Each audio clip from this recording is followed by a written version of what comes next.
台市长参选人熊玉峰来到公墓宴会用地来祭拜阿公熊满生的母亲熊可甘女士，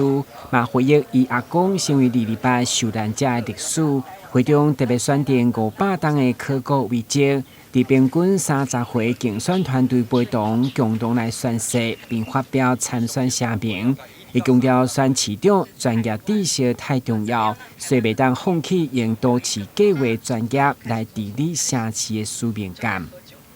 很多人都问我说：“那你为什么要来从政？”对，从小到大，一直到我36岁的时候，我的父母亲都告诉我，政治是黑暗的，因为政治是很黑暗的，所以就阻挡了光明人去接近政治的路线。所以我一直对自己有一个觉醒，就是说，我虽然是一个看起来好像成功的建筑设计师、国立大学的教授，我们不能够因为自己站在一个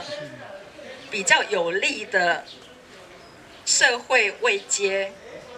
而放弃自己对社会应该有的使命跟责任。上方要选台市长，因为何老话也讲袂做认同，有人问伊是倒一省，上方强调伊是台湾人。会中伫祖先的墓园，除了要求唔通破坏台南的良脉来发展经济，更主张南山公墓500公顷全区保留，来作为台南美术馆本馆，并邀请高雄博尔第1任艺术总监陈建大明来担任筹备主任，作为台南文化创业基地，预计创造3000个就业机会。但是台南市政府的规划是要把南山公墓毁掉，作为别人的停车场。我不相信有任何一个来扫墓的人希望自己扫墓的停车场是毁掉别人家的祖坟。所以南山公墓的存废其实是关系以我这个都市计划的专业者来看，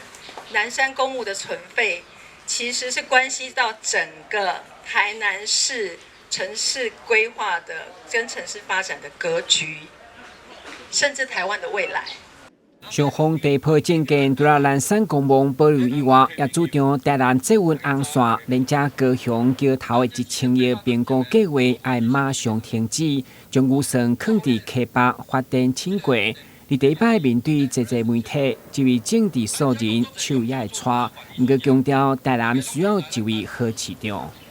大家好，我是熊玉峰。台南需要一个好市长。